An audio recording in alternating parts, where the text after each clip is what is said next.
You thought you were losing your mind, didn't you? Every time you brought up how he hurt you, how he's done things that have affected you, he twisted it until you question even whether it even happened. Every time you tried to stand up for yourself, he made sure that you felt like you were overreacting, like you were too much.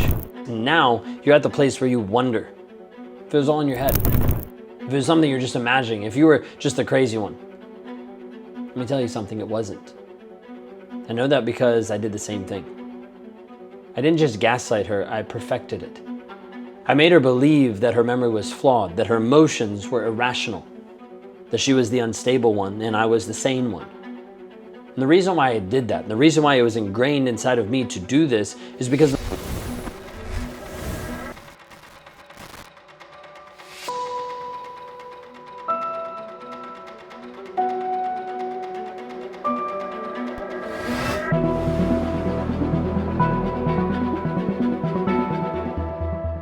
I saw the messages.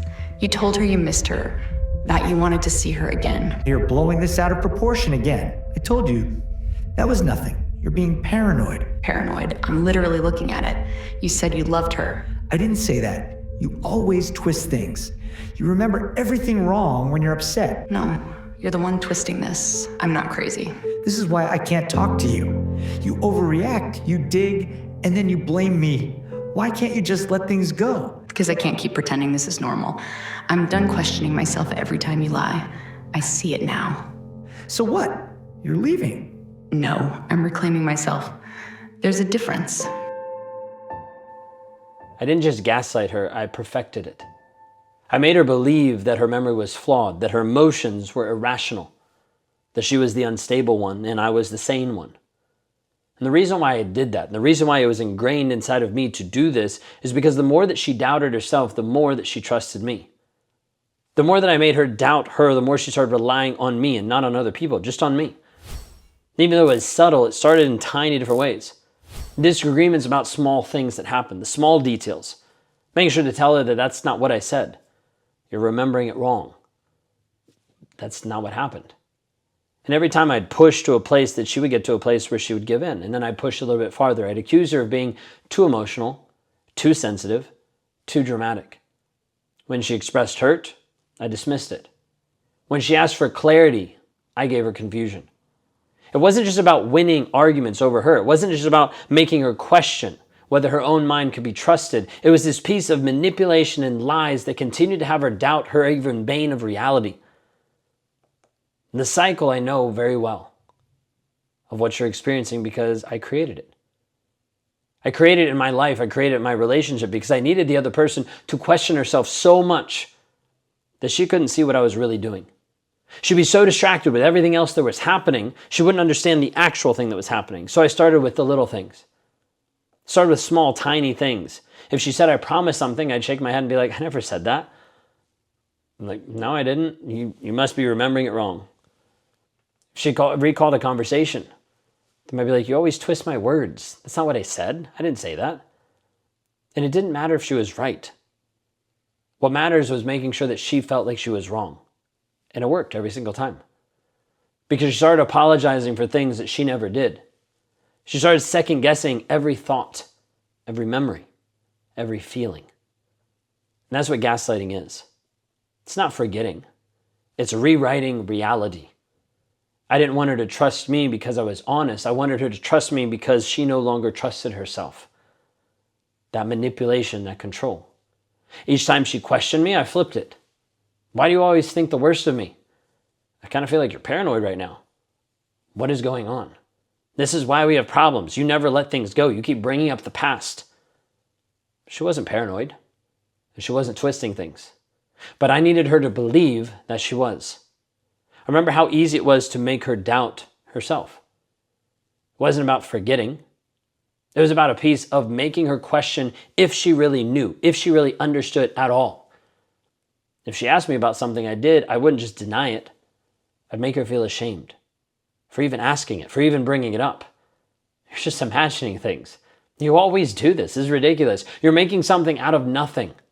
Why do we keep bringing this up over and over and over? And every time she apologized, I knew I had her exactly where I wanted her. She started avoiding conflict. Not because there wasn't any conflict at all, but because she was afraid of being wrong. And that's when I knew that she was trapped.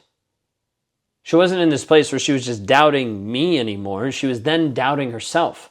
And that's the ultimate control. That's ultimately what he is doing to you. Not because he doesn't remember what's happening, not because you're wrong. He needs you this way because if he stops you trusting yourself, you'll keep trusting him. You'll turn all of your attention and attitude to him. That's the cruelest part, is he's not gaslighting you because he's confused. He's gaslighting you because he wants you to be confused. He wants you to be stuck. He wants to have control over the narrative. He wants to see you spiral out. He wants you to cling to him for reassurance, to try and try and try, to need him in your life so that he dictates to you what's real and what's not. And that's when he knows that he's won over you. You might be wondering why he makes you feel this way. It's because he wants to. This isn't an accident. It's not a, oh, I forgot and I didn't realize that I was telling you something completely wrong. It's a plan. It's an actual plan of him showing up and saying, how do I make you feel lost? How do I make you feel crazy? Well, I'll just get you to doubt your reality. Because if you ever trust yourself again, you'll actually leave. You'll actually see the reality of what he's doing, and that's what he doesn't want. He doesn't want to lose you, not because he loves you, but because he owns you. And the easiest way to own someone is to make them to believe that they're nothing without you, that they can't do anything with you, that they can't leave, that it's not possible. And every time you catch him in a lie, he flips it back on you. He's not defending himself. He's breaking you down. He's slowly and subtly training you, subconsciously training you to show up and to act and to be a certain way. I think of an example of just elephants. Early on, at a very young age, they tie a rope around the elephant's leg and put it in a stake. The elephant gets used to, it can't leave that. It gets trained with that. So even when it gets giant, when it could easily pull out the stake just with a flick of its wrist, it doesn't. Because it's been trained and conditioned to be stuck to that rope sticking in the ground. This is what the guy in your life is doing. He's breaking you down piece by piece. He's making sure that every time you express your feelings, he just uses words like, you're dramatic. He's not annoyed, he's manipulating you. Every time you question yourself, instead of questioning him, he wins. You get to this place you don't even know what's true. You feel crazy because he needs you to feel crazy. You feel confused because he needs you to feel confused, because then he has dominance and control over you. And you stay because he's made you believe that you can't trust anyone, not even yourself. You need to understand that you can. The moment you start believing in your own memories, he's the one that loses. The moment you start trusting your feelings again, he starts to panic because you start to see a different version of reality. You start to see what's actually true. Once you realize that you're not crazy, that's when you start to heal, because you're not insane. You're not crazy. You're not unstable. You're not overreacting. You've been manipulated. You've been abused. This is a delicate process that he's walked you through. And every time you get close to realizing the truth, he's going to try to throw you off course. Every time you find evidence, he's going to discredit it. He's going to say that doesn't count. That's not real. Like you're looking at it wrong. Every time you ask questions, he's going to make you feel stupid for even bringing it up, for even asking the question. And the problem is you'll believe him because you still love him. And that's the sickest part about all of this, is you trust him. You care about him. And he's exploiting that trust. He's making you get stuck mentally and emotionally permanently. I need you to wake up to the reality that you're not crazy. You're not even imagining things.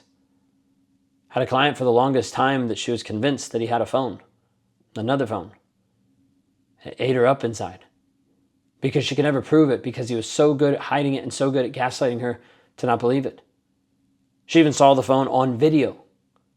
He told her it wasn't real. He told her, I didn't have a phone. What are you talking about? So much so that she could see the video evidence, but she couldn't believe it.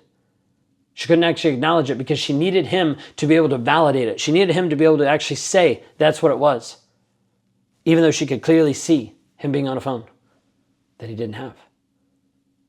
I want you to understand that you are not imagining things. You're not crazy. You're being played by someone who knows how to do this, and he knows exactly what he's doing because he's done this so many times in so many ways.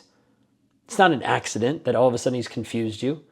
He's intentionally trapped you over and over in a maze of lies, dead ends, half-truths, until you don't even know which way is up, which way is down, right, left, what's true.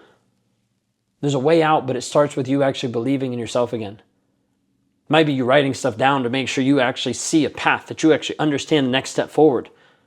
No matter how much he tries to be able to twist it around your mind, no matter how much he tries to shift the truth and reality, you have to look at what's being demonstrated, the actions. You have to write things down to ground you, to get back to what is actually true. Because once you start holding on to the truth, the evidence, the demonstration of what's happening piece by piece, you start to see a reality that he's been trying so hard to hide from you. The truth is, it was never you, it was always about him. With narcissists, it's always about the narcissist, no matter what. The only thing crazier than staying in this relationship is thinking that he's ever going to change. Is thinking and believing the lies that he's been telling you because he's been conditioning you for such a long period of time to believe his lies, to believe his reality, when in reality nothing's actually there. This is a place that leaves you stuck, confused, and lost because he's shifted your reality so much that you don't even know what to believe. At this point in the video, how many of you here would say that's you? Leave a comment down below to let you know that you're not alone. There's other people that are struggling with this right here, right now, that are watching this even with you across the entire globe. And the problem is you start to think that you're alone in this. You start to think that the struggle is only around you, but it's not. There are hundreds and thousands of other women that are struggling with this because they don't know what to believe. They've been confused by the lies for such a long period of time that they're not sure what actually is next, how to actually be free, what is the plan, how do I even move forward, because they can't even see what's happening. Because they're stuck in a fog. Mental, emotional, psychological fog that leaves them stuck and leaves them continuing to oscillate back and forth, not knowing what to do, and it leaves them in a limbo state. And limbo is one of the worst places you can be because it's filled with confusion and doubt. Has layers of worry, anxiety, and stress that doesn't let you actually heal or move forward. It just leaves you stuck. And so you get to the place wondering, will I ever be free? Will I ever get out of this roller coaster and this emotional hell that I'm in, this cycle that keeps happening? And you wonder, does it even get better? I can assure you that it can. But the step that you have to take is all dependent on you. Your willingness to believe in you, your willingness to build value into you, to not view his reality as being truth, but your reality, that you're worth it, that you have value, that you have love, and that you have connection. And inside of this, that you show up for you. You show up in a healthy way that says, I am going to be here now, and I'm going to spend time and energy to develop myself and to believe the truth, not his lies, not what he's told you, not what he's sold you for such a long period of time, but you to actually believe in you. If you're a woman that's trapped in a toxic relationship or trying to heal from it and you don't know what to do, then this message is for you. Once you click the link below and you want to go to rawmotivations.com/breakthrough. Watch a short video that I have there for you to see if it connects. If it does, fill out the application, book a free call, and let's talk. Let's actually sit down and understand and validate some of the things you're going through, help you see the gaslighting that's been happening in your life, and set up a plan for your freedom. If that's where you are today, this is your next step. We'll see you next time. You've been told it's all your fault and that makes you feel crazy. No one understands you and that leaves you in a place of being alone. You've tried to break free multiple times and that leaves you helpless because nothing you've done has actually worked. It hasn't actually got you free or liberated from this toxic relationship. So you feel crazy, alone, and hopeless. Guess what? That's a lie. Because all it is how you've been raised and conditioned inside of this abusive relationship over and over. And as a result, you've sacrificed your growth, you've sacrificed your worth, and you've been trapped inside of a toxic relationship. What if I showed you the path to freedom? A way for you to actually get free mentally and emotionally from the toxicity that's happening right here, right now. You deserve more. You deserve to be able to heal. And I want to help you with that. If I can help you with that, go to rawmotivations.com/breakthrough. Schedule a call there and let's talk.